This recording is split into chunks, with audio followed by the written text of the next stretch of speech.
నమస్కారం ఫ్రెండ్స్, అందరికీ good morning. Welcome to Surana TV. ఈరోజు మొదటిసారిగా చూశారు, తప్పకుండా సబ్స్క్రైబ్ చేయండి, లైక్ చేయండి, బెల్ బటన్ క్లిక్ చేయడం మర్చిపోకండి. మా మధ్యలో మిత్రుడు వినోద్ గారు ఉన్నారు. ప్లస్ అక్క, మీ పేరు? రాణి. వినోద్ ప్లస్ రాణి ఇద్దరు కూడా ఎన్హెచ్ఎంలో భాగస్వామ్యం అయి ఉన్నారు. దాదాపు ఫేక్ సర్టిఫికేట్ విషయంలో కావచ్చు, ఉద్యోగాల విషయంలో కావచ్చు, ఎన్హెచ్ఎంలో కావచ్చు, అదేవిధంగా నర్సింగ్ వాళ్ళకు తీవ్రమైన అన్యాయం జరుగుతుంది తెలంగాణ రాష్ట్రంలో. తెలంగాణ సాధించుకుని దేని కొరకు, అసలు ఉద్యమాలు దేని కొరకు చేశాం, అసలు ఇక్కడ ఏం జరుగుతుంది అనే విషయాలపైన చర్చ చేయబోతాం. వెల్కమ్ టు సూరానా టీవీ అన్న. వినోద్, రాణి అక్క, గుడ్ మార్నింగ్. Good morning.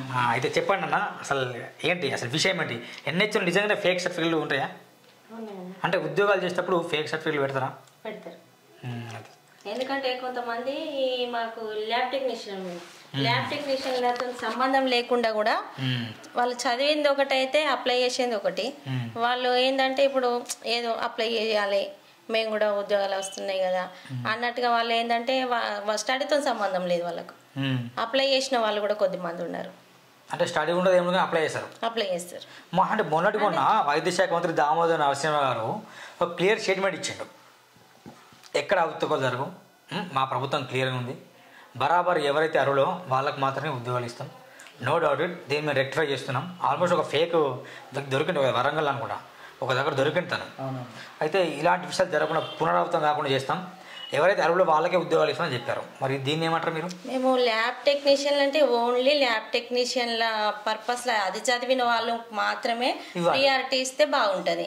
ఇప్పుడు ఏంటంటే దీంట్లో ల్యాబ్ టెక్నీషియన్ వీళ్ళు ఎంతమంది ఏమేమి వర్క్ చేస్తామంటే మైక్రోబయాలజీ, ప్యాథాలజీ, బయోకెమిస్ట్రీ ఈ 3 సబ్జెక్టులు మాకు వస్తాయి.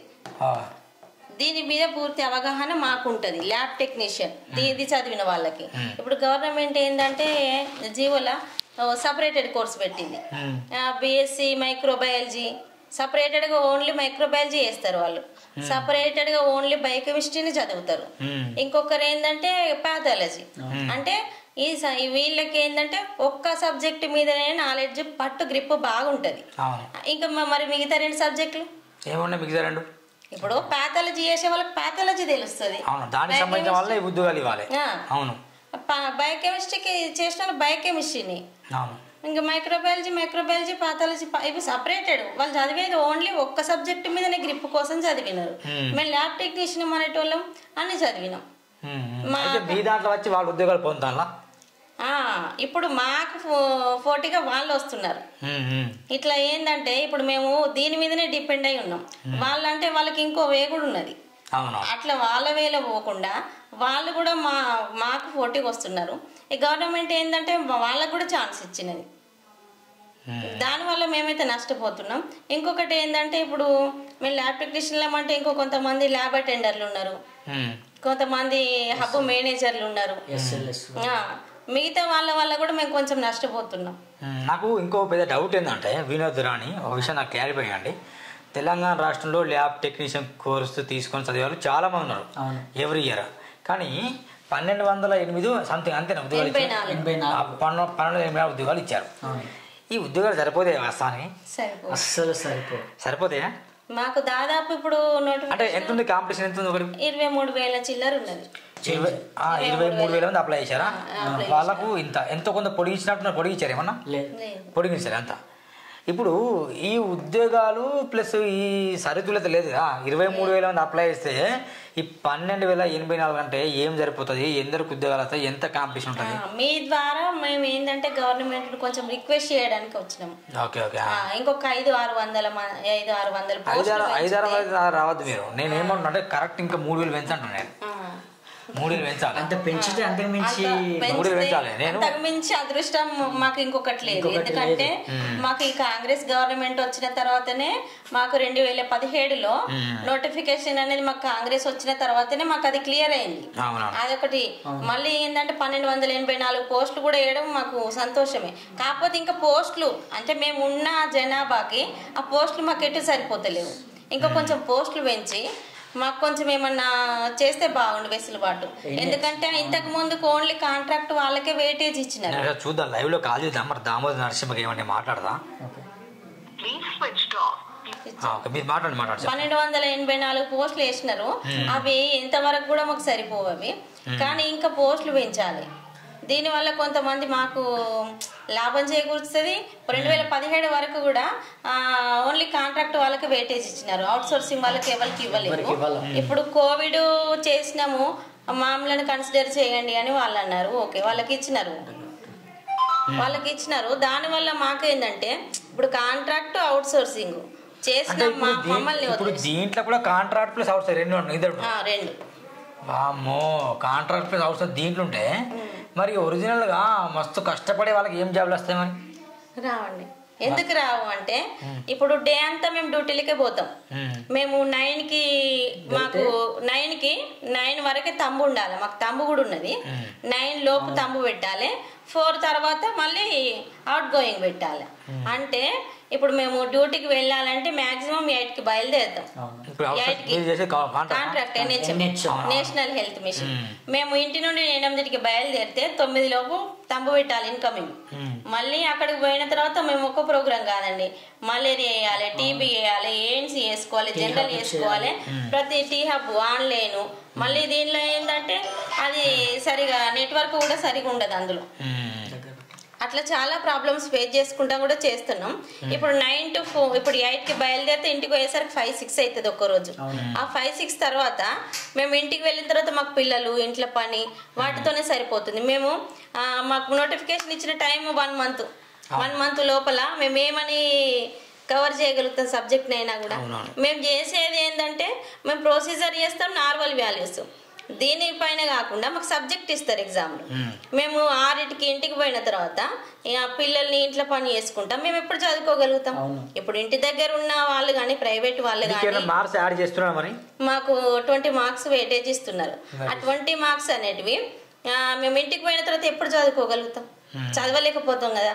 దానివల్ల మేము బాగా లాస్ అయిపోయినాం. ఇప్పుడు ఇంటి దగ్గర ఉన్న ప్రైవేట్ వాళ్ళు కానీ, కొంతమంది ఇప్పుడు ఫ్రెషర్స్ కానీ వాళ్ళతో పోల్చుకుంటే మేము చాలా మందికి జాబ్ వచ్చింది ఎగ్జాంపుల్, మిమ్మల్ని తీసేస్తారు? మమ్మల్ని తీసేయరు కాంట్రాక్ట్ కాబట్టి. అట్లా తీసేయరు. బట్ ఏంటిదంటే 20-23 సంవత్సరాల నుంచి ఎంతగానో కష్టపడుతున్నాం. మాకు మొదటి ప్రయారిటీ ఇవ్వాలి. మేము సర్వీస్లో ఉన్నాం కాబట్టి. ఇందులో ఇంకొకటి ఏంటంటే లాస్ట్ TSPSC 2017లో వచ్చిన వాళ్ళకు రీసెంట్గా వాళ్ళ పోస్టింగ్ వచ్చింది. వారికి కూడా వాళ్ళు ఏం రాసిండ్రు, మళ్ళీ రాశారు వారు అనుకున్న ప్లేస్ రాలేదని. అంటే దానివల్ల ఏంటంటే మాకు లాస్. ఇంకా వాళ్ళు డబుల్ ఆల్రెడీ వాళ్ళు వృత్తిలో ఉన్నారు. చెప్పండి ఉన్నారు కాబట్టి ఇప్పుడు వాళ్ళు ఎంతమంది రాస్తారో వాళ్ళకి సంబంధించిన పోస్టులు అన్నీ ఖాళీగా ఉంటాయి. ఖాళీగా ఉండడం బట్టి మేము లాస్ అయిపోతాం. ఇప్పుడు ఫేక్ సర్టిఫికెట్లు చాలా ఉన్నాయి, అది ఒకటి. అవుట్ సోర్సింగ్ కాంట్రాక్ట్ వాళ్ళు ఇందాక అక్క చెప్పినట్టుగా చాలా మంది ఫేక్ సర్టిఫికెట్ తీసుకొచ్చి ఇట్లా తప్పుడుగా ఏమంటారు అప్లై చేసి వాళ్ళు ఎగ్జామ్ రాశారు. రెగ్యులర్ అయిన వాళ్ళు కూడా TSPSలో వాళ్ళు రాశారు. అంతేకాకుండా గవర్నమెంట్ కూడా కొంతమందిని రెగ్యులర్ చేశారు. అది గత BRS ప్రభుత్వం వారు కూడా మళ్ళీ రాశారు. దీన్ని బట్టి 1284 పోస్టులలో 23,000 మంది ఇటు NHM మేము ఒక 600-700 ఉంటాము అటు ఇటు, ప్లస్ బయట వాళ్ళు. వీళ్ళందరిని బట్టి ఏమవుతుందంటే మేము 20 సంవత్సరాల నుండి చేసిన వాళ్ళు మాకు లాస్ అవుతుంది. మీకు లాస్ అవుతుందని ఎట్లా అంటారు చెప్పండి. మీకు ఆల్రెడీ 1284 పోస్టులలో మీకు వెయిట్ 20 మార్క్స్ ఇచ్చారు కదా. అవును. తర్వాత మీకు లాభం మీకు ఎగ్జాంపుల్ 60 మార్కులు వాళ్ళు తీసుకుంటారు అనుకోండి, మీకు 40 వచ్చిన ప్లస్ 20 కలిపితే మీకు 60 అవుతాయి కదా. అయితే మీరు అనేది అంటుండ్రు, సరే 20 వచ్చినాయి కదా మీకు ప్లస్ కదా అంటుండ్రు. మేము ఇంటికి ఎప్పుడు పోతాం అన్న? 8కి స్టార్ట్ అయ్యి 6కి ఇంటికి పోతాం. ఇంటికి పోయినాక ఎన్ని పనులు ఉంటాయి? పిల్లల్ని చూసుకున్నాడు, వంట చేసుకున్నాడు, ఇవన్నీ చేసి పిల్లల్ని పడుకోబెట్టేసరికి మాకు 10-11 అవుతుంది. 11కి మేము బుక్ పడితే మార్నింగ్ మళ్ళీ ఎర్లీ మార్నింగ్ రేపు 8కి ఎట్లా వెళ్ళగలుగుతాం? అంటే మీకు చదువుకునే టైం లేదు. మీరు ఏమంటారంటే మీకు చదువుకునే టైం లేదు కదా. అందుకని ఈ మార్కులు కూడా రావని మీరు అంటారు. అంతేనా? మీరు సర్వీస్ లో మీరు వర్కింగ్ స్టైల్లో మీకు తెలుసు, వర్క్ తెలుసు మీకు. అయితే సబ్జెక్ట్ అనేది మేము చదివి దాదాపు ఒక 15-20 years కింద చదివినాం. అవునవును. ఆ సబ్జెక్ట్ కు మేము చేసేది ప్రొసీజర్ నార్మల్ వాల్యూసే సబ్జెక్టు. అంటే మళ్ళీ ఇప్పుడు సబ్జెక్టు ఇప్పుడు మీరు అనే సిచ్యువేషన్, మీరు అనే మాట నాకు అర్థమైంది. మీరు ఇదే సబ్జెక్ట్ కదా, మీకు ఇంకా ఎక్కువ గ్రిప్ ఉండాలి కదా అని మీరు అనుకుంటున్నారు. వాస్తవమే. కానీ ఏంటంటే మాకు సబ్జెక్ట్ చేసే ప్రొసీజర్ రాలేదు, అందులో నార్మల్ వాల్యూస్ అడగలేదు. ఎందుకు చెప్పాలా, ఇప్పుడు బీకామ్ అందరూ కంప్యూటర్ వస్తలేదు. ఎందుకంటే మనం చదువు ఒక తీరు ఉంటుంది, మనం చేసే ఉద్యోగం ఒక తీరు ఉంటుంది. చదువుకు దీనికి సంబంధం ఉండదు ఎక్కువ. జస్ట్ ఇది పర్పస్. మాకు 80 marks క్వశ్చన్ పేపర్ అయితే 15 questions బయోకెమిస్ట్రీ నుంచి అడిగినారు, 24 questions పాథాలజీ నుండి అడిగినారు, పూర్తిగా 41 questions మైక్రోబయాలజీ నుండి వచ్చినాయి. మైక్రోబయాలజీ వల్ల కొంచెం బాగా నష్టపోయినాం. ఎందుకంటే ఆ మైక్రోబయాలజీ అనేది డాక్టర్స్ మైక్రోబయాలజీ చేసిన వాళ్ళైనా కూడా దానిలో మళ్ళీ డబల్ పీజీ అని ఇంకా చదవడం కానీ అది బాగా డెప్త్ ఉంటుంది మైక్రోబయాలజీ. అందులో ఏంటంటే ఈ సైంటిస్ట్ దేన్ని కనుక్కున్నారు, ఇప్పుడు ఆల్బర్ట్ స్టెయిన్ అతను ఏం కనుక్కున్నాడు, డిప్థీరియా అని కనుక్కున్నాడు. ఆ లక్షణాలు ఇవన్నీ ఉంటాయి, డెప్త్గా ఉంటాయి.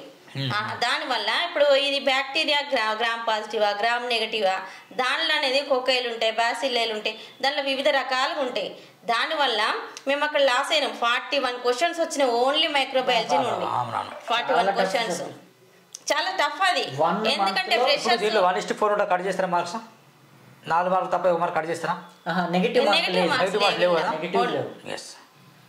అట్లా ఓన్లీ మైక్రోబయాలజీ సబ్జెక్టు మీద గ్రిప్ ఉన్న వాళ్ళు గెట్ అని అవ్వగలుగుతారు. 70 అయినా కూడా.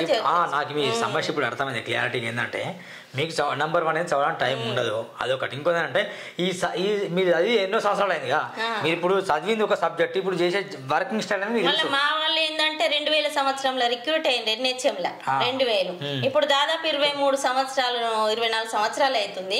ఆయనకి ఇప్పుడు 45-50 years ఉంటారు వాళ్ళు. 45-50 years.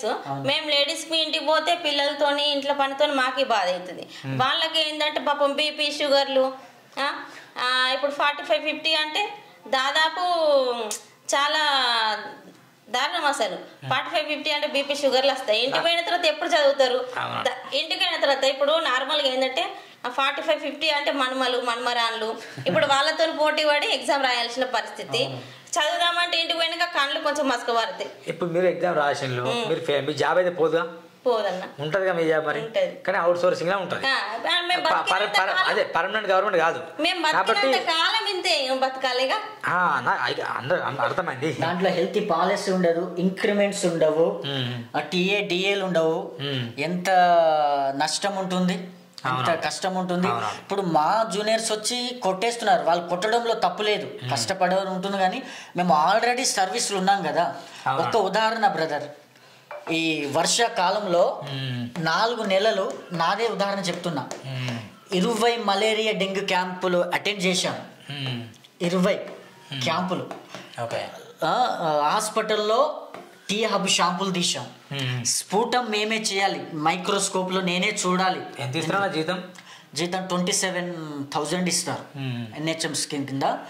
ఓపీ చూడాలి, ANC వాళ్ళని చూడాలి.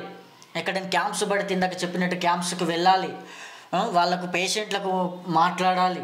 అన్ని మా ఫ్యామిలీని వదిలిపెట్టేసి, వాస్తవానికి చెప్పాలంటే ఇప్పుడు నా వైఫ్ వచ్చేసి ప్రెగ్నెంట్. 2 పిల్లలు పుట్టి చనిపోయారు నాకు. నేను చదువుకుందామని వెళ్తే ఆమె నాకు కడుపు నొస్తుంది అని అంటే ఎట్లా చదువుకోవాలి? నేను ఏడ్చాను. నేను హృదయపూర్వకంగా చెప్తున్నా ఇది. దయచేసి మీరు కూడా గమనించండి. పై అధికారులకు నేను విన్నవిస్తున్నాను. నాకు చాలా ఇబ్బంది ఉండి నేను ఒక ఫీల్డ్లో ఉన్నా, మెడికల్ ఫీల్డ్లో. మా వైఫ్ నేను చదువుకుంటా అంటే తాను కడుపు నొప్పితో బాధపడుతుంటే నేను ఏడ్చాను. ఎగ్జామ్ ఒక 3-4 days ఉందనంగా. ఆ పెయిన్ నాకు తెలుసు, ఆ బాధ నాకు తెలుసు. ఎంత కష్టపడుతున్నా ఎంత ప్రయాసపడిన పేషెంట్లు బాధ, వారికి రిపోర్ట్ రాకపోతే వాళ్ళు వచ్చి మమ్మల్ని ప్రశ్నించడం, మెడికల్ ఆఫీసర్ తోటి డిప్యూటీ ఆఫీస్ తోటి ప్లస్ డిస్ట్రిక్ట్ డిఎంఎడ్ ఆఫీస్ తోటి స్టేట్ నుంచి సెంట్రల్ నుంచి ఇవన్నీ ఒక ఫేస్ చేస్తూ చదువుకోవాలంటే ఎంత కష్టం ఉంటుంది చాలా. కాబట్టి ఈ ఆన్లైన్ చేద్దామంటే కూడా సర్వర్ రాదండి, సర్వర్ బిజీ, స్టేట్ అంతటి ఉంది. మళ్ళీ పేషెంట్స్ ఎన్ని అంటే సపరేటెడ్గా వీళ్ళే ఈ డిపార్ట్మెంట్ అనే లేదు మాకు. పిఎస్సిలో ప్రతి ఒక్క టెస్ట్ మేమే ఒక ఎల్టీలమే చేయాలి. మళ్ళీ ఒకటి ఏంటంటే ఈ ల్యాబ్ టెక్నీషియన్లకు అనేది అసలు విలువ లేదు. ఇది జాబ్ కేవలం మీకు సంబంధించింది ల్యాబ్ టెక్నీషియన్. నేను మైక్రోబయాలజీ అంటే సపరేటెడ్ కోర్సెస్ కూడా ఇందులో అవకాశం ఇచ్చారు. ఓన్లీ బీఎస్సీ మైక్రోబయాలజీ వాళ్ళు ఒక మైక్రోబయాలజీ అవుతారు, ఇంకా మిగతా సబ్జెక్టులు 2 సబ్జెక్టులు ఉంటాయి కదా, బయోకెమిస్ట్రీ పాథాలజీ, వాళ్ళకి అవగాహన ఉండదు. వాళ్ళు ఓన్లీ అవే చదువుతారు. మైక్రోబయాలజీ అంటే మైక్రోబయాలజీ అవుతారు, ఇక మిగతా 2 సబ్జెక్టులు వద్దు. అట్లా పెట్టలేదు, వాళ్ళకు కూడా మా దాంట్లోనే అవకాశం ఇచ్చారు.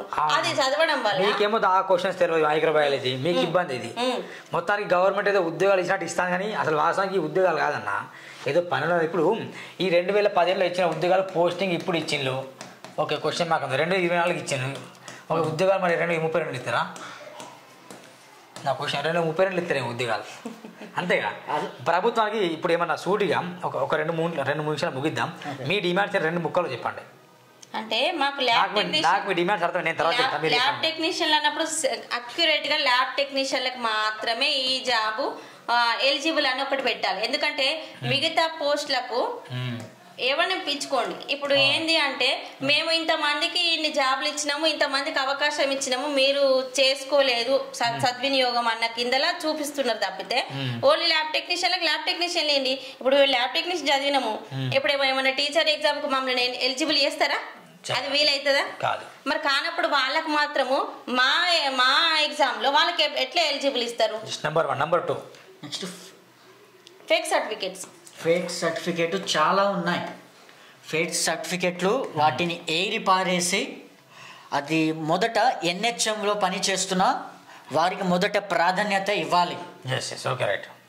ఆ తర్వాత ఒక 500-600 మా తరపున, కానీ 1000 కావచ్చు, పోస్టులు పెంచాలి. పోస్టులు పెంచి అందులో ఎన్హెచ్ఎం వాళ్ళకు మొదట ప్రయారిటీ ఇస్తే మేము ఇన్ని రోజులు పడ్డ కష్టానికి మాకు ప్రతిఫలితం దొరుకుతుందని మేము సవినయంగా ప్రభుత్వాన్ని మేము కోరుతున్నాను.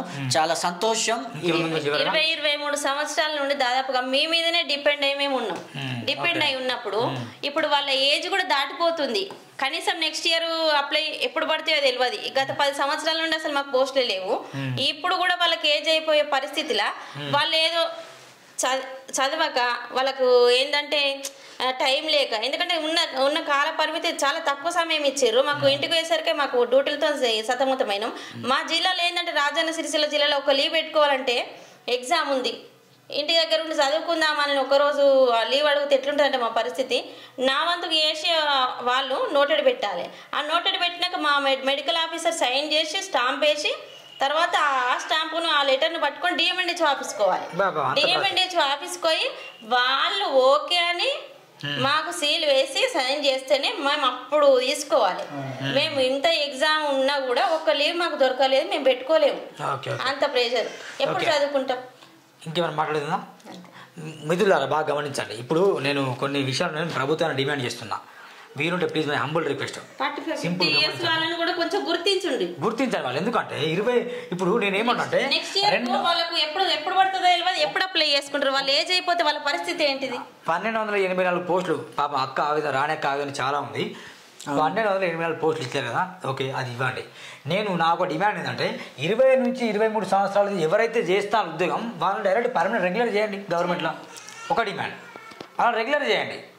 మొన్న ఒక 16 జీవో వచ్చింది, అది హైకోర్టు కొట్టేసింది. రాజ్యాంగ విరోధం అని చెప్పి రెగ్యులర్ చేయొద్దని వచ్చేసింది. కానీ రాజ్యాంగంలో కూడా ఏమంటానంటే ఇప్పుడు చేశారు, కానీ మా పరిస్థితి ఇన్ని రోజులు చేశారు, ఇప్పుడు చేయొద్దంటున్నారు. చేదు ఉంటుంది. ఇప్పుడు మా పరిస్థితి అందుకే నేను ఏమంటే నమ్ముకొని ఇన్ని సంవత్సరాలు చేసినప్పుడు ఒక బెనిఫిట్ ఒక భరోసా ఇవ్వలేకపోతున్నారు ఎందుకు? కనీసం మాకు హెల్త్ డిపార్ట్మెంట్ అని చెప్తున్నామన్నా, హెల్త్ డిపార్ట్మెంట్ అని చెప్తున్నారన్నా, మాకు హెల్త్ కార్డు ఇంతవరకు దిక్కులేదన్నా. అది వాస్తవం. మెటర్నిటీ లీవ్లు అన్నా మాకు ఇంతవరకు వర్తించే జీతం కట్ అవుతుంది మాకు. కరోనా కాలంలో మేము ఇంటి దగ్గర నేనే అన్నా 11 సంవత్సరాలకు నా కొడుకు కడుపులో పడ్డాడన్నా. 11 సంవత్సరాలు ఫస్ట్ కరోనా స్టార్ట్. అప్పటి నుండి అన్న కనీసము పిల్లల దగ్గరకు పోదామంటే పోలేని పరిస్థితి, అమ్మకు వదిలేసేయడం అంతే. ఇప్పుడు ఇంటికి వెళ్ళి వచ్చినప్పుడు అక్కడనే అన్ని వాటర్ తాగి వాష్రూమ్ పోయి తిని ఏమన్నా వచ్చినామంటే మళ్ళీ ఇంటికి పోయిన తర్వాత 5కి ఆ 5కి కూడా మమ్మల్ని ఎట్లా ఇష్టం అంటే వీళ్ళు హాస్పిటల్ ఫీల్డ్ కదా, రూమ్ కాల్ చేపియాలి, రూమ్లు ఇవ్వద్దు వీళ్ళకు. ఎటు పోతామన్నా అంటే ఒక లాంటి పరిస్థితి అయిపోయింది. మా హాస్పిటల్ ఏ స్టోర్లని అయితే అసలు ఇల్లు కాల్ చేయండి అంటే ఎటు పోతాం? మాకు ఏ విధమైన భరోసా లేదు, బెనిఫిట్ లేదు. అంత డూ ఆర్ డై అన్న లెవెల్ చేసినామన్నా. అప్పుడు ప్రైవేట్ హాస్పిటల్ ఎక్కడి ప్రైవేట్ లెవెల్ అని వేసిండ్రా? కనీసం జనాలు ఎక్కడైనా తిరిగిర్రా? మేము పోయి ఆ పరిస్థితులలో కూడా వేసుకున్నాము. పిల్లలు ఇచ్చి పెట్టుకున్నామన్నా. ఒక్కొక్కళ్ళు సప్పట్లు కొట్టిరు జడాలు. ఎందుకన్నా? దేనికి? కనీసం కొంచెమన్నా ఆలోచించుండ్రి. మేము పిల్లలను ఇడిచిపెట్టొచ్చినామన్నా ఇంటి దగ్గర. మా బాబు నేను డెలివరీ అయిన తర్వాత మా బాబు కనీసం పాలు ఇవ్వలేని పరిస్థితి. దగ్గరకు వస్తే ఆయనకి ఏమైనా కరోనా వస్తుందేమో, ఇన్ని సంవత్సరాలు పిల్లగాడు పుట్టి అని ఆ పరిస్థితిలో హృదయ విదారకంగా దూరం నుండి కిటికీల నుంచి చూసి అవస్థ పడ్డాం మేము. ఎందుకంటే ఇన్ని సంవత్సరాలకు బాబు పుట్టిండు, దెబ్బన నేను పోతే ఆ బాబుకి ఎక్కడొస్తుందో అని అంత దీనమైన పరిస్థితిలో మేము మిమ్మల్ని నమ్ముకొని ఉంటే కనీసం మాకు ఏం చేస్తుండన్నా? కనీసం ఈ 45-50 ఏళ్ళ సీనియర్లను పట్టుకొని ఇప్పుడు మనమరాలతో బిడ్డలతో ఇప్పుడు ఎగ్జామ్ రాయాలంటే వాళ్ళ కళ్ళు మసక వాడుతున్నాయి, కన్ను ఆపరేషన్లు చేసుకొని ఇప్పుడు వాళ్ళతో పోటీ పడి ఇప్పుడు ఎగ్జామ్ రాస్తారా? కొంచెం ఆలోచించరు మీరు కూడా. ఎస్ మిత్రులారా, please my humble request, take government immediately action. ఎందుకంటే 12,000 పోస్టులు ఏమి సరిపోవు, మళ్ళీ 3,000 పెంచమని అంటున్నాం. 3,000 పోస్టులు పెంచితే ఏమైతే ఇలాంటి వాళ్ళకి న్యాయం జరుగుతుంది. ఇలా 20 మార్క్స్ యాడ్ అవుతున్నాయి కాబట్టి ఎంతో కొంత వీళ్ళ న్యాయం జరుగుతుంది. ఈ 12,000 ఇంకా వీళ్ళ కట్ మార్కులు ఇచ్చినా కూడా దీనికి పోటీ పడే వరకు కూడా డిఫరెంట్ బ్యాక్గ్రౌండ్ వచ్చి పోటీ పడతాను. తద్వారా ఇలాంటి నష్టం అవుతుంది. వీళ్ళ అనుభవం కావచ్చు, వీళ్ళ జ్ఞానం కావచ్చు, వీళ్ళు ఇచ్చిన వర్క్ ఆఫ్ స్టైల్ కావచ్చు. గ్రామంలో తెలుసు NHM అన్ని సేవలు చేస్తాను, వీళ్ళకి మొత్తం అన్యాయం జరుగుతుంది కాబట్టి అంటే వీళ్ళని ఇప్పుడు న్యూ ఇయర్స్తో వీళ్ళకంతా సబ్జెక్ట్ నాలెడ్జ్ ఉంటుంది. ఇప్పుడు వచ్చే వాళ్ళకి వీళ్ళతో పోటీ చేస్తే కొంచెం ఎట్లుంటుంది అంటే కొంచెం ఆలోచించండి. ఇలాంటి అన్యాయం జరుగుతుంది కాబట్టి అన్యాయం జరగకుండా పని చేసేటోళ్ళని పక్కన పెట్టి ఇప్పుడు తినేటోళ్ళను ప్లేట్ పక్కన పెట్టి ఈ ప్లేట్ గుంజుకొని వేరే టోన్కి ఇస్తామంటే అది అన్యాయమే కదా. అన్యాయం అంటే నేను ఏమంటున్నా అంటే మీకు కూడా పోస్టులు వేసా మీకు లాభం జరుగుతుంది. కొత్తగా ఇప్పుడు ఎవరైతే వాళ్ళకు కూడా జీవితం ఉంటుంది. అందుకే నేను ఏమన్నా అంటే ఎగ్జాక్ట్ 3,000 పోస్టులు మిత్రులారా మీరు NMH ఎవరైతే ఎగ్జామ్ అయితే రాశారో నేషనల్ హెల్త్ మిషన్ ఎవరైతే ఎగ్జామ్ రాశారో ల్యాబ్ టెక్నీషియన్ మీరు అందరూ డిమాండ్ ఒకటే చెప్తున్నారు కదా, 3,000 ఉద్యోగాలు 500-600 కాదు 3,000 ఉద్యోగాలు పెంచాలని ఇప్పుడు ధర్నా చేయండి. ఇట్లా చేయడం వల్ల ఏమైంది అంటే ఆల్రెడీ ఎగ్జామ్ అయింది కదా, ఎట్లా చేస్తారంటే బరాబర్ చేస్తారు. ఎందుకంటే ఇప్పుడు వీళ్ళకి ఉద్యోగాలు ఇస్తారు. ఇప్పుడు 3,000 మళ్ళీ పెంచినట్టు ప్రకటించింది అనుకో, కొత్త వాళ్ళు మళ్ళీ తక్కువ వచ్చినా కూడా తీసుకునే అవకాశం ఉంటుంది. తద్వారా వీళ్ళకి న్యాయం జరుగుతుంది. ఇదండి పాపం తన బాబు 11 సంవత్సరాలు పుట్టిన తర్వాత కూడా తన బాబుని కనీసం పాలు ఇవ్వలేని పరిస్థితులు తను బాధపడుతుందంటే అర్థం చేస్తాను. 20 సంవత్సరాల అనుభవం ఉంది తనకి. తమ్ముడు తన 2 కొడుకులను కూడా కోల్పోయాడు. ఎందుకు అంటే ఈ వ్యవస్థ ఎట్లుందంటే వీళ్ళు హెల్త్ డిపార్ట్మెంట్ పనిచేస్తారు, ఇంత హెల్త్ కార్డు లేదు, హెల్త్ బెనిఫిట్స్ లేవు, టీఎల్ లేవు, డిఎల్ లేవు, ఇంత ఇబ్బంది అవుతుంది. కానీ మా హంబుల్ రిక్వెస్ట్ ఇమీడియట్లీ పోస్టులు 3,000 పెంచాలి. ఈ దిశ మేము డిమాండ్ చేస్తాం. అంత మాత్రమే కాకుండా వీళ్ళని రెగ్యులర్ చేసే పద్ధతి కూడా మార్చుకోవాలని నేను డిమాండ్ చేస్తాం. అంటే 510 జీవోలో ఇంత ముందుకు డాక్టర్స్ వేసారు 510 జీవోని, అదే జీవోలు ఉన్న మమ్మల్ని మాత్రం చేస్తలేరు. ఇక్కడ ఉన్న ఏం దౌర్భాగ్యం ఏంటంటే అసలు ల్యాబ్ టెక్నీషియన్ అనేది అసలు గుర్తింపు కూడా ఉండదు. ఎందుకంటే ప్రతి ఒక్కటి ల్యాబ్ టెక్నీషియన్ నుండే పని స్టార్ట్ అవుతుంది. ఎట్లా స్టార్ట్ అవుతుంది అంటే ఇప్పుడు నేను టెస్ట్ చేసిన పలానా టెస్ట్ చేసి ఇది ఉంది అని తెలిస్తేనే తర్వాత సార్ ట్రీట్మెంట్ రాస్తాడు. ట్రీట్మెంట్ రాసిన తర్వాత సిస్టర్ దగ్గర పోతుంది. సిస్టర్ దానికి తగ్గ ట్రీట్మెంట్ సేలైన్ పెట్టడం, ఇంజెక్షన్ చేయడం ఆమె చేస్తుంది. ఫార్మసిస్ట్ అనేటమే ఆమె దానికి సంబంధించి మందులు ఇస్తారు. కానీ ఇక్కడ స్టార్ట్ అయ్యేది చరిత్ర ఎక్కడి నుండి స్టార్ట్ అవుతుంది, ఇది మొత్తం సర్కిల్ అనేది ల్యాబ్ టెక్నీషియన్ నుండి స్టార్ట్ అవుతుంది. కానీ ల్యాబ్ టెక్నీషియన్ అనేది గుర్తింపు ఎక్కడ ఉందా? కనీసం ల్యాబ్ టెక్నీషియన్ డే అని అసలు ఎవరికైనా తెలుసా? March 13 అండి మా ల్యాబ్ టెక్నీషియన్ డే. ఇంతవరకు మాకు అసలు ల్యాబ్ టెక్నీషియన్ డే చేసింది కూడా మాకు తెలియదు. తెలియదండి అసలు మాకు అసలు ఎవరు చేయరు. మమ్మల్ని అసలు గుర్తించిన విష్ చేసే పాపాన్ని కూడా పోరు ఎవరు. ఎందుకంటే సిస్టర్స్ డే చేస్తారు, మదర్స్ డే చేస్తారు, AIDS day, TB day, last వస్తే డయాలసిస్ డే కూడా చేస్తారు. కానీ హెల్త్ డే అనేది చేయడం అని ఇంతవరకు చూడలేదండి. ఎందుకు మరి? మా పని స్టార్ట్ అయ్యేదే ల్యాబ్ టెక్నీషియన్ నుండి ఒక పేషెంట్కు, కానీ మాకు మాత్రం గుర్తింపు ఉండలేదు. ఎందుకు ఇంత చిన్న దీనమైన స్థితిలో మేము ఉండాలి? పని చేసేది మేము మా దగ్గర నుండే స్టార్ట్ అవుతుంది, కానీ మాకు గుర్తింపు ఉంటుంది. గుర్తింపు లేకపోయినా పర్వాలేదు, కానీ కనీసం కొంచెము ఆదరించే పరిస్థితిలో గవర్నమెంట్ ఉన్నప్పుడు ఎందుకు మమ్మల్ని దగ్గర తీసుకోలేకపోతుంది అని అడుగుతున్నా నేను. ఇదండి ముఖ్యంగా ఇదండి సువర్ణ టీవీలో రాణి ప్లస్ వినోద్ గారు ఇచ్చిన ఇంటర్వ్యూ. దయచేసి మీ హంబుల్ రిక్వెస్ట్ షేర్ చేయండి ఈ వీడియోని, 3,000 పోస్టులు పెంచండి. పాపం నిజమే చెప్పినట్టు మార్చ్ 30 ల్యాబ్ ట్రైన్ అని ఎవరు తెలియదు వాస్తవానికి. ఉమెన్స్ డే చేస్తారు, మదర్స్ డే చేస్తారు, ఫాదర్స్ డే, ఫ్రెండ్షిప్ డే ఉంటుంది, లవర్స్ డే కూడా చేస్తారు కొందరు. అర్థమైందా? లవర్స్ డే కూడా చేస్తారు, అది పెద్ద డే అన్నట్టు. అన్ని పనులకు హాలిడేస్ ఉంటాయి, అంటే అన్ని పనులకు డైలీ ఉంటాయి. కానీ ల్యాబ్ టైం ముందు నిజంగా గమనిస్తే నేను కూడా రేపు ఎక్కడ హాస్పిటల్ వెళ్తే ముందు ఏమన్నా చెప్తే ముందు బ్లడ్ టెస్ట్ చేయమంటారు. వాళ్ళు చేసేది వీళ్ళే కదా. ఇలాంటి వాళ్ళని ఎందుకు గుర్తుంది చెప్పండి? మన ప్రాణాన్ని బతికించేది మన బ్లడ్ టెస్ట్లే కదా, దానికి సంబంధించిన మందులు ఇస్తారు డాక్టర్లు. దయచేసి ల్యాబ్ ట్రైన్ గుర్తించండి, వాళ్ళ పోస్టులను పెంచండి, సీనియారిటీని బట్టి ఉద్యోగాలు ఇవ్వండి. ఏదో న్యూ ఇయర్స్కు ఏదో అందుకే 3,000 పోస్టులు అందుకే పెంచమంటున్నా. దయచేసి వైద్య శాఖ ఆరోగ్య మంత్రి గారు, నేను మీకు కూడా దయచేసి నా connect for social development society తరఫున కావచ్చు, సూర్య టీవీ తరఫున కావచ్చు, మీకు నేను లెటర్ పోస్ట్ ద్వారా పంపిస్తాను. ఏంటని వీళ్ళ డిమాండ్స్ వాటన్ని జాగ్రత్త చదివి ప్లీజ్ మీరు 3,000 పోస్టులు పెంచి అందరికీ న్యాయం ఆశిస్తున్నాను. Thank you.